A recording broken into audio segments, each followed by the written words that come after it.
अस्सलाम वालेकुम, this is doctor Wasim. कैसे हैं आप सब? ठीक हैं, फिट हैं? आज की वीडियो में हम बात करने जा रहे हैं कोलेस्ट्रॉल के बारे में। मैं अक्सर अपनी वीडियोस में कहता हूं कि कोलेस्ट्रॉल बुरा नहीं है, कोलेस्ट्रॉल को बहुत बुरा बना दिया गया है, इतना डिमोनाइज किया है कि कोलेस्ट्रॉल के खौफ इतना हद तक कॉमन हो गया है कि हमने देसी घी, मक्खन और इन चीज़ों का इस्तेमाल अपनी खुराक में कम कर दिए। आज की वीडियो में मेरी कोशिश होगी कि आपको बताऊं कि हकीकत क्या है और थोड़ा क्रिटिकली देखेंगे चीज़ों को, ज़रा दिमाग का इस्तेमाल करेंगे और देखेंगे कि हकीकत क्या है और क्या कोलेस्ट्रॉल वाकई ही ख़तरनाक है या कोलेस्ट्रॉल का बढ़ना, एलडीएल का बढ़ना हमारे लिए कोई फ़ायदे भी रखता है। मैं स्टार्ट लेना चाहूँगा, ज़्यादा बोर नहीं करूँगा आप लोगों को। मेरी कोशिश होगी कि आसान अल्फाज में आपको समझा सकूँ। आपको इस वक्त स्क्रीन पे एक स्लाइड नज़र आ रही होगी जिसमें लेफ्ट साइड पे VLDL, LDL, HDL, PCSK9, LDLR ये चीज़ें लिखी हुई हैं, ठीक है। और ये बेसिकली क्या है? ये लाइपोप्रोटीन्स हैं, very low density lipoprotein, low density lipoprotein, high density lipoprotein. और जो PCSK9 है और ये जो LDL के रिसेप्टर LDLR लिखा है, इनका बेसिकली सबका हमारे खून में होना इसलिए ज़रूरी है क्योंकि हमारा खून कोलेस्ट्रॉल को ट्रांसपोर्ट नहीं कर सकता। कोलेस्ट्रॉल ये जो फैट है उसमें मिक्स नहीं हो सकता, ठीक है।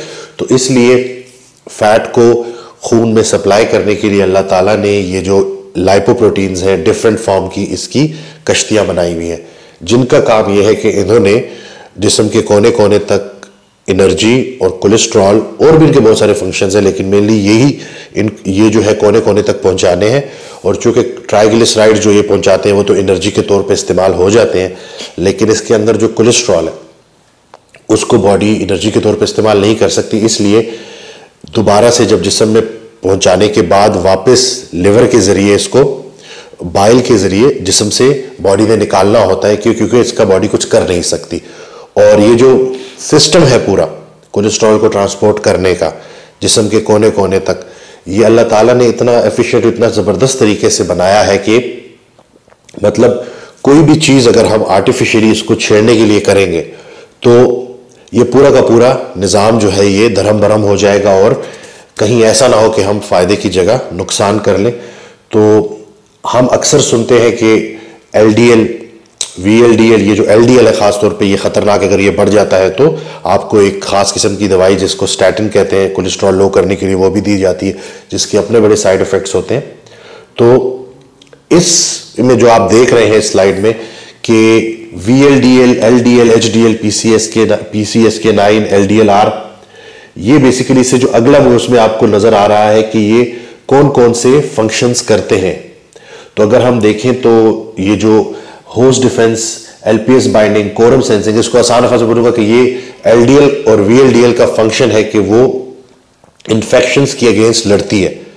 ये नहीं कि अगर हमारी खून में LDL ज्यादा है तो ज्यादा एफिशिएंटली हम कोई भी अगर बैक्टीरिया आ गया तो उसके खिलाफ जो क़ुव्वत मुदाफ़अत है वो ज्यादा अच्छी तरह से काम कर सकती है। और इसी वजह से अल्लाह ताला ने LDL, VLDL उसको बनाया है। और अल्लाह ताला ने कोई भी चीज़ जो है वो बेमकसद नहीं बनाई, हर चीज़ का कोई ना कोई मकसद है। और इसके बाद अगर हम आ जाते हैं तो अगर हम सेकंड उस पर देखें तो रिवर्स कोलेस्ट्रॉल ट्रांसपोर्ट, ठीक है, बाइलरी कोलेस्ट्रॉल एलिमिनेशन, ये अगर आप देखें तो इसमें चूंकि मैंने आपको बताया कि खून में कोलेस्ट्रॉल का पहुंचाना, ट्राइग्लिसराइड्स का पहुंचाना तो ज़रूरी है, लेकिन उसको वापस लिवर के ज़रिए जिस्म से बाहर निकालना बाइल के ज़रिए वो भी बहुत ज़्यादा ज़रूरी है। तो उसको वापस जो है लिवर तक ले जाना, उसमें HDL, LDL और PCSK9 इन तीनों का बहुत इंपॉर्टेंट काम है। अगर ये तीनों सही तरह से काम नहीं करेंगे तो जो रिवर्स कोलेस्ट्रॉल ट्रांसपोर्ट है कि जिसके ज़रिए कोलेस्ट्रॉल ने लिवर की तरफ वापस आके और फिर जिस्म से निकल जाना है, उसको हम छेड़ देंगे और वो बिल्कुल भी बॉडी के लिए फ़ायदेमंद नहीं होगा। एक और चीज़ जो मैं बताता चलूँ कि आजकल PCSK9 जो कि अल्लाह ताला ने इस वजह से रखा था कि कहीं कोई टिश्यू इंजरी होती है तो ये रिलीज होता है और ये क्या कर देता है कि ये जो LDL रिसेप्टर हैं जो लिवर के ऊपर होते हैं उनको कम कर देता है, जिसकी वजह से खून में LDL बढ़ जाता है।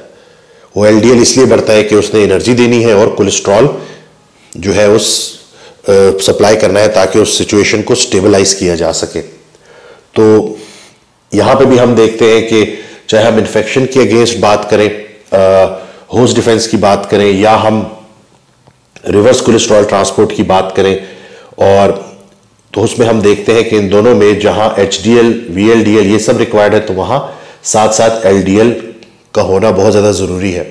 ये सिस्टम अल्लाह ने रखा है, और ये इसीलिए रखा है ताकि अगर कोई मसला हो गया बॉडी में तो उसके अगेंस्ट जो डिफेंस है ना वो एक्टिवेट हो जाए। और अब अगर हम देखें कि जो तीसरे नंबर पे चीज़ लिखी हुई है HDL और LDL, cell repair, immune surveillance, modulation of inflammation, cancer surveillance, यानी कि सेल रिपेयर में इन दोनों का, अगर सेल जो है कहीं उसको वो जख्मी हो गया है और उसको इंजरी हो गई है तो उसको ठीक करने में LDL का होना बहुत ज़्यादा ज़रूरी है।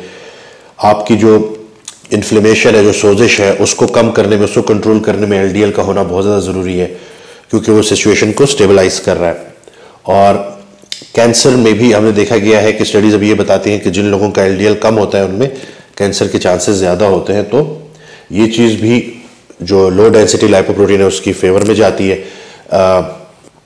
चूँकि ये स्लाइड्स का जो सोर्स है वो डॉक्टर नादिर अली हैं, जो काफ़ी अरसे से अमेरिका में एज ए कार्डियोलॉजिस्ट काम कर रहे हैं। और स्टार्ट में जब मैंने उनकी वीडियो देखी तो मुझे खुद थोड़ा सा अजीब सा लगा कि इतने अरसे से हम LDL को बुरा कह रहे थे, और फिर ऑल ऑफ अ सडन मतलब एकदम से मतलब एक कार्डियोलॉजिस्ट ऐसे मतलब उसकी तारीफ में इतनी बातें कर रहे हैं।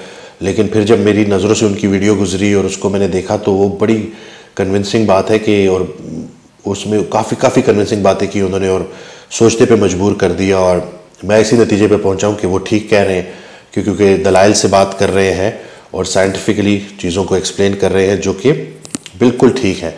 तो मैंने इसीलिए ये वीडियो आप तक लेके आया हूँ ताकि आप लोगों तक भी ये बात पहुँचे, और ख़ास तौर पे वो डॉक्टर हज़रात जो ये वीडियो देख रहे हैं वो भी इस डॉक्टर नादिर अली को सर्च करें, उनके बारे में पढ़ें, देखें कि वो क्या कह रहे हैं, और सही मानों में हमें पता चल जाए कि कहीं अगर हम कुछ गड़बड़ कर रहे हैं तो उसको अभी भी वक्त है, ठीक किया जा सकता है।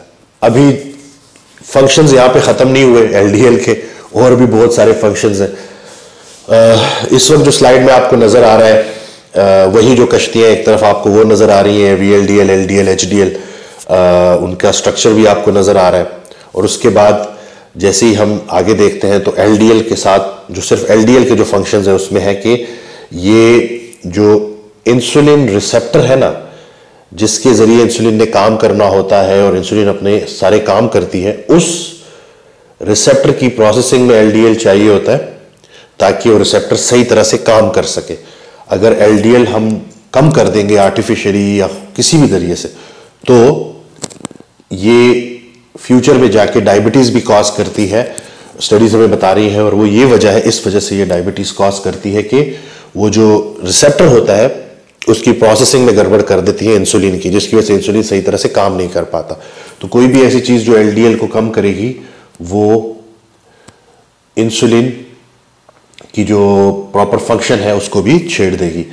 फिर हम आते हैं ये LDL के साथ नीचे hormones, testosterone, oestrogen, adrenal steroids, vitamin D. ये जो LDL है ये चाहिए होता है, इसने कोलेस्ट्रॉल पहुंचाना होता है टेस्टिस में और जो है वो ओवरीज में। और उसमें उस पहुंचाने की वजह ये है क्योंकि खुद जो ये टेस्टिस हैं और जो ओवरीज हैं वो कोलेस्ट्रॉल बना नहीं सकती, तो उनको सप्लाई चाहिए होती है टेस्टोस्टेरोन और ईस्ट्रोजन बनाने के लिए। अगर LDL एफिशिएंटली कोलेस्ट्रॉल नहीं पहुंचा रहा तो टेस्टोस्टेरोन प्रोडक्शन भी कम हो जाएगी और ईस्ट्रोजन भी कम हो जाएगा, जो कि मेल और फीमेल के लिए अच्छी बात नहीं है। इसी तरह जो एड्रीनल स्टेरॉइड्स होते हैं उनके बनने के लिए भी जो है वो LDL चाहिए होता है, कोलेस्ट्रॉल चाहिए होता है। तो अगर वो भी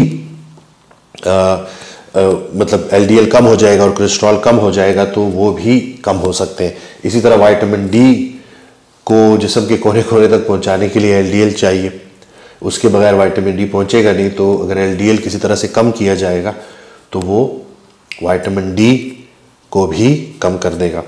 अब जो लास्ट में है कि VLDL, HDL और LDL, ये तीनों जो है very low density lipoprotein, HDL high density lipoprotein और लो डेंसिटी लाइपोप्रोटीन, ये तीनों कैरियर है फैट सॉल्युबल वाइटामिन्स के लिए। जितने भी फैट सॉल्युबल वाइटामिन है वो इनकी गैर मौजूदगी में हमें फायदा नहीं दे सकेंगे, वो हम तक पहुंच नहीं सकेंगे, सेल्स तक पहुंच नहीं सकेंगे। और बाकी ये है कि जो एंटीऑक्सीडेंट्स प्रॉपर्टी है कि हमारी बॉडी में ऑक्सीडेशन की वजह से जो है ऑक्सीजन डिराइव्ड रेडिकल्स बन रहे होते हैं जो कि जिस्म के लिए नुकसानदेह होते हैं, उनको कंट्रोल करने के लिए, उनको टैकल करने के लिए, उनको काबू में करने के लिए एंटीऑक्सीडेंट्स हमारे जिस्म को चाहिए होते हैं। तो अगर किसी तरह से भी वहां पे भी हम देख रहे हैं कि LDL रिक्वायर्ड है, तो अगर हम LDL को छेड़ेंगे तो इस पूरी तरतीब को हम खराब कर देंगे। अभी भी जो फंक्शंस है LDL के वो खत्म नहीं हुए। तीसरी स्लाइड जो आपके सामने है अभी, उसमें आपको फिर वही सब कुछ नजर आ रहा है। लाइपोप्रोटीन कश्तियां नजर आ रही हैं जिन्होंने जिस्म के कोने कोने तक कोलेस्ट्रॉल को पहुंचाना है और ट्राइग्लिसराइड्स को एनर्जी के तौर पे पहुंचाना है। विटामिन डी को पीछे जो बात होगी सारी की सारी, और भी बहुत सारे काम करने।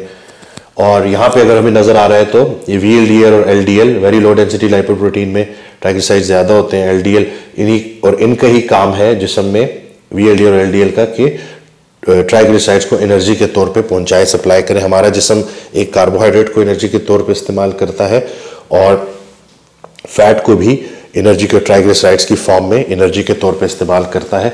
तो ये काम भी LDL ने करना है। इसके बाद जो चीज़ सब बहुत एक इम्पॉर्टेंट है कि बहुत से लोग जो लोग लो डेंसिटी लाइपोप्रोटीन को कम कर LDL को कम करने वाली दवाइयाँ ले रहे होते हैं, स्टैटिन्स, वो शिकायत करते हैं कि उनके मसल्स में पेन है, उनको बड़ा शदीद तकलीफ होती है, कमज़ोरी महसूस होती है। उसकी वजह यह है कि ये मसल फंक्शन, कोई भी ये मसल फंक्शन में LDL चाहिए होता है। CoQ10 जो है ना, एक एंजाइम है जो कि चाहिए, ये हमारी माइटोकॉन्ड्रिया में मैं कह दूंगा ये हमारी एनर्जी का स्पार्क प्लग है। हमारा इंजन स्टार्ट करने के लिए स्पार्क चाहिए होता है एनर्जी प्रोडक्शन के लिए। तो अगर इसके लेवल्स कम हो जाएंगे तो ज़्यादा एफिशिएंटली एनर्जी बनेगी नहीं, और अगर एनर्जी नहीं बनेगी तो ऑब्वियसली आप के मसल्स जो है वो कमज़ोर फील करेंगे, थके हुए फील करेंगे और बुझे हुए फील करेंगे।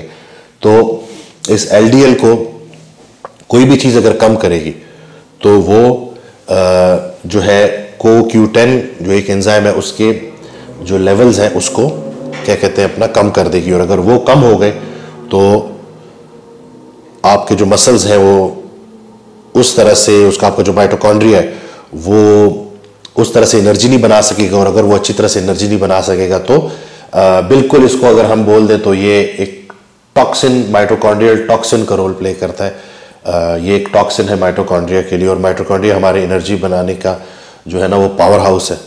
तो उसके फंक्शंस में भी ये, अगर LDL कम होगा तो उसके फंक्शंस भी कम हो जाएंगे। और LDL और कोलेस्ट्रॉल का जो फंक्शन एक और जो लास्ट में नजर आ रहा है आपको इसमें, वो यही है कि वेस्कुलर कैल्सिफिकेशन को ये प्रिवेंट करता है, यानी कि जो कैल्शियम आपकी खून की नालियों में इकट्ठा हो रहा होता है उसको ये प्रिवेंट करता है और इस तरह से आपको प्रोटेक्ट करता है बड़ी बीमारी के अगेंस्ट।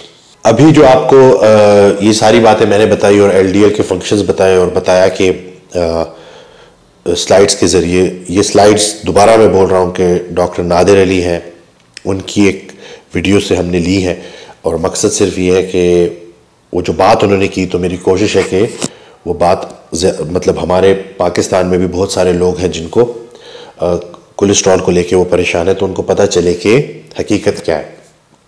तो इस वीडियो में लास्ट में आपको जो अभी मैं जो एक क्वेश्चन हम पूछेंगे कि अल्लाह ताला ने LDL को कोई काम दिया था, कोई फंक्शन दिया था, और ये जो HDL LDL की जो पूरी तरतीब है, इसको अगर हम आर्टिफिशियली दवाई के जरिए छेड़ेंगे तो क्या ये कोई अकलमंदाना फैसला होगा कि जहां पे LDL के इतने सारे फंक्शंस हैं, तो अगर हम जनरली उसको कम कर रहे हैं LDL के लेवल्स को, तो हमें क्या पता कि वो कहां कहां जाके मसला करेगा। और जब पेशेंट्स वो दवाई लेते हैं तो मेमोरी लॉस, कॉग्निटिव फंक्शन कम होना, हार्ट मसल को, जो हार्ट भी एक मसल है, उसके फंक्शंस कम होना, आपकी इन्फेक्शंस का बढ़ना, आपका मसल्स का थके थके रहना, आप मतलब उस तरह से एनर्जेटिक फील नहीं करते हो। बाज़ औक़ात तो जोड़ों का दर्द नहीं होता, सिर्फ इस दवाई की साइड इफ़ेक्ट की वजह से आपको वो प्रॉब्लम हो रही होती है। तो क्या ये आर्टिफिशियली उसको छेड़ना कोई अच्छा डिसीजन होगा, बजाय इसके कि हम उसको कुदरती तरीके से देखें कि कैसे ठीक किया जा सकता है। और अभी अगर आप देखें तो low carb fat and protein diet जो है उसके ज़रिए बड़ी अच्छे तरीके से इन्फ्लेमेशन को कंट्रोल किया जाता है एलडीएल को छेड़े बगैर। तो अब ये जो डॉक्टर नादिर अली ने इतनी सारी फ़ायदे बताए हैं एलडीएल के, तो उसमें अगर हम देख लें कि होस्ट डिफेंस, ठीक है ना, आपकी क़ुव्वत मुदाफ़ियत में आपको बेहतर करता है, आपकी क़ुव्वत मुदाफ़ियत बेहतर होती है, आपकी इन्फ्लेमेशन कम होती है, आपकी वैस्कुलर कैल्सिफिकेशन जो है वो प्रिवेंट करता है, रिसेप्टर फंक्शन एंड जो है प्रोसेसिंग उसमें इसका रोल है, और सेलुलर सिग्नल ट्रांसमिशन उसमें इसका रोल है, neurotransmitter signalling, cell repair, muscle function, cell membrane integrity, energy delivery. और जो डॉक्टर नादिर अली वही कहते हैं कि और भी बहुत सारे फंक्शंस हैं, ये उन्होंने मेन इकट्ठे करके बताए कि अगर हम इसके लेवल्स को छेड़ेंगे आर्टिफिशियली तो हम इस सारी चीज़ों को दांव पे लगा सकते हैं। तो उन्होंने बड़ी ज़बरदस्त एग्जाम्पल दी कि एक बीमारी होती है ए बीटा लाइपोप्रोटीनीमिया, उसमें ये जेनेटिक डिफेक्ट होता है और इसमें जो VLDL है, LDL है, ये मतलब जिस्म बना ही नहीं रहे होते और इनके लेवल्स बड़े कम होते हैं। तो अगर LDL के लेवल्स कम है और क्या कहते हैं, तो ये तो इस बंदे को कुछ भी नहीं होना चाहिए। अगर हम LDL को लेके इतने ऑब्सेशन है कि LDL कम होना बड़ा ज़रूरी है, तो इस केस में होता क्या है, इस केस में वही होता है कि जब भी आप LDL को आर्टिफिशियली कम करने की कोशिश करोगे तो जो दवाई के साइड इफेक्ट होते हैं उनसे मिलते जुलते आप देख लें कि फेलियर टू थ्राइव, मतलब आपकी जो है, जिस तरह से मैं बताता हूं कि वो ताकत उस तरह से नहीं होती, एनर्जी लेवल्स आपके बिल्कुल हिल जाती, क्योंकि मैंने बताया कि कितना इंपॉर्टेंट है इस LDL का होना एनर्जी के लिए। और रिकरेंट इन्फेक्शन, इम्यूनिटी कॉम्प्रोमाइज्ड हो गई, बार बार इन्फेक्शन हो रहे, ब्लाइंडनेस, वो भी मैंने बताया था, फैट सॉल्युबल विटामिन जो है वो नहीं जा रहा, इसकी वजह से ब्लाइंडनेस हो रही है, और एटेक्सिया और डिसआर्थरिया, और इसके अलावा फैटी लिवर कैंसर। ये जो लिवर कैंसर जिस तरह से बता रहे हैं, इसमें तो बताया कि अगर जिन लोगों में LDL कम होता है उनमें जो है जो कैंसर के चांसेस हैं वो ज़्यादा होते हैं। और अभी कुछ करंट स्टडीज़ है जो कि ये बता रही हैं कि जिनका LDL लेवल बहुत कम होता है वो ज़्यादा अरसे तक नहीं जी पाते, और जिनके HDL ज़्यादा होते हैं उनकी जो लाइफ स्पैन है वो ज़्यादा होता है, ये कुछ स्टडीज़ बता रही हैं। तो इन सारी बातें करने का मकसद यही था कि आप तक एक, आई होप कि मैंने कोई आसान अल्फाज में आप तक चीज़ पहुंचा दी है। मैं भी थोड़ा इस वीडियो को बनाने में यही सोच रहा था कि किसी तरह से ऐसी एक वीडियो बने कि जिसमें ज़्यादा से ज़्यादा लोगों को समझ लग जाए, क्योंकि इन चीज़ों का जानना बड़ा ज़रूरी है, ख़ास तौर पे उस सूरत में कि अगर आप सही तरह से ये जो डिसलिपिडीमियाज़ हैं उसको मैनेज नहीं कर पा रहे हो और आपकी क्वालिटी ऑफ लाइफ कॉम्प्रोमाइज़ हो रही है, तो इसका जो कुदरती सही तरीका है उसका जानना ज़रूरी है। अब अगर ये LDL जो है वो ठीक है, तो फिर देखना किस चीज़ को चाहिए लिपिड प्रोफाइल देखते हुए, तो मैं अक्सर बताता हूँ अपनी वीडियो में कि ट्राइग्लिसराइड्स और HDL का रेशो देखना चाहिए। HDL जितना ज़्यादा है उतना अच्छा है, ट्राइग्लिसराइड्स जितना कम है उतना अच्छा है। ट्राइग्लिसराइड और HDL का रेशो 3 से कम होना चाहिए। अगर आपकी ट्राइग्लिसराइड्स कम है और HDL अच्छा है तो ये आपके लिए खुशाइद साइन है, और यही चांसेस है कि आपको फ्यूचर में हार्ट का कोई मसला नहीं होगा। ये मेन चीज़ है जिसको देखना है। जैसे कि अगर हम रोज़ा रखें, फास्टिंग करें, तो उसमें कुदरती तौर पे भी अल्लाह ताला ने ये तरतीब रखी है बॉडी में कि वो LDL को बढ़ाता है। तो सही चीज़ को सामने रखते हुए हम बीमारी का सही तरह से इलाज कर देंगे। और हम ये जानते हैं कि लो कार्ब डाइट पे और फैट एंड प्रोटीन डाइट पे आप जैसे जाते हो आपका ट्राइग्लिसराइड नीचे आ जाता है और HDL ऊपर चला जाता है। तो मैं उम्मीद करता हूँ कि इस वीडियो से आपको फ़ायदा होगा और मुझे दुआओं में याद रखेंगे। अपना बहुत ख्याल रखेंगे। अल्लाह हाफिज़।